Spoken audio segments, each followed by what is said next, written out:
एक शिक्षाप्रद कहानी। बेटी का जन्मदिन। बेटी का 25वां जन्मदिन आने वाला था।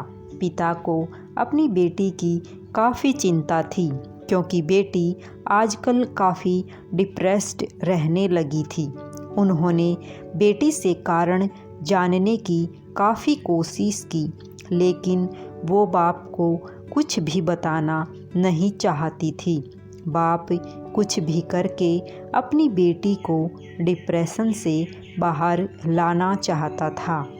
उन्होंने उस हर जगह की मुलाकात की जहां उसकी बेटी ज़्यादा समय बिताया करती थी, और वहां के लोगों से पता किया कि आखिर उसके जीवन में क्या चल रहा है। पिता को इस बात की जानकारी हुई कि उसकी बेटी जहाँ पर काम करती है, वहाँ उसके ऊपरी अधिकारी उसके काम में अक्सर गलतियाँ निकालते रहते हैं और उसे डिमोटिवेट करते रहते हैं। पिता होने के नाते अपनी बेटी की ऐसी दशा देखकर उन्हें बहुत दुख हुआ, लेकिन उन्होंने ठान लिया कि वह अपनी बेटी की परिस्थिति को बदल कर रहेंगे।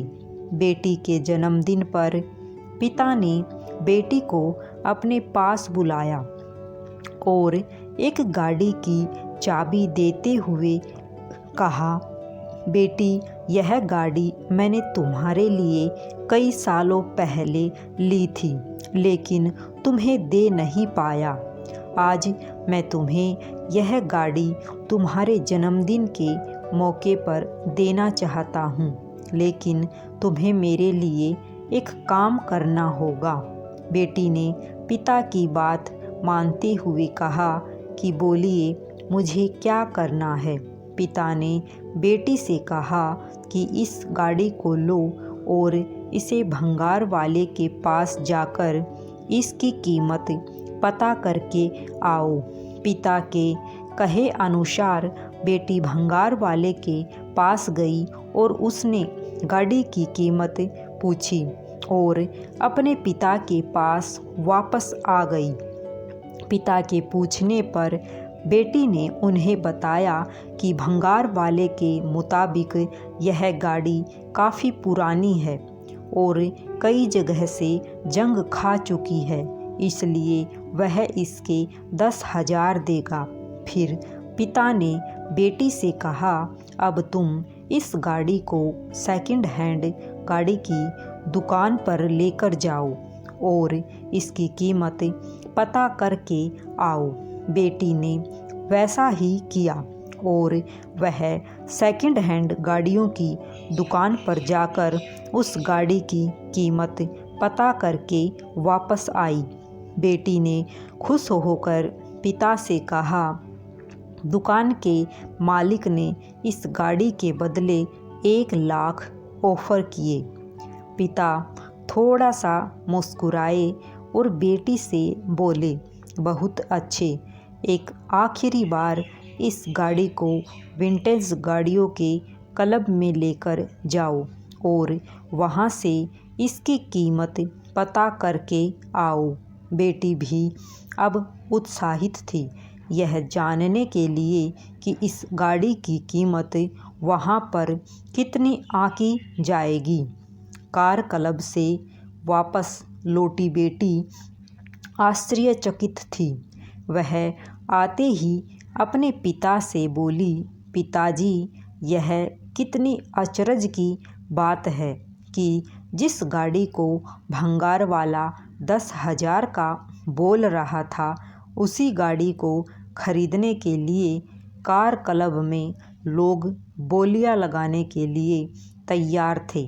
उनके हिसाब से यह गाड़ी काफ़ी विंटेज थी और रेयर है। वह तो इसके लिए 30-40 लाख तक देने को तैयार हो गए थे।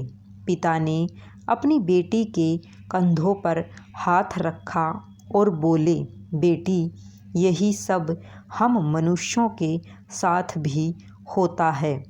अगर हम गलत जगह पर होते हैं तो हमारी कीमत कम आकी जाती है। हमें वह पोजीशन, वह इज्जत नहीं मिलती जो हम डिज़र्व करते हैं। इसलिए जब भी कभी हमें लगे कि हम में कोई कमी है तो एक बार ऐसा ज़रूर सोचना कि हो सकता है हम गलत जगह पर हों। जब हमें हमारी सही जगह मिल जाती है तो हम वहाँ बहुत अच्छा काम कर पाते हैं और लोगों से हमें अच्छा एप्रिसिएशन भी मिलता है। बेटी को अपने पापा की बात बहुत अच्छे से समझ में आ गई। बेटी ने अपने बाप को गले से लगा लिया। उसकी आंखों में आंसू थे। वह बोली, पिताजी, आपने मेरे मन का बहुत बड़ा बोझ हल्का कर दिया, वरना मैं यही सोच सोच कर दुखी रहती थी कि मुझ में ही कुछ कमी है और मैं किसी काबिल नहीं हूँ। अगले ही दिन बेटी ने उस काम को छोड़ा और कुछ ही दिनों के बाद उसे एक अच्छा जॉब मिल गया, जहाँ उसके काम की सराहना की जाने लगी। उस दिन के बाद बेटी ने कभी डिप्रेशन महसूस नहीं किया। राधे राधे सभी को।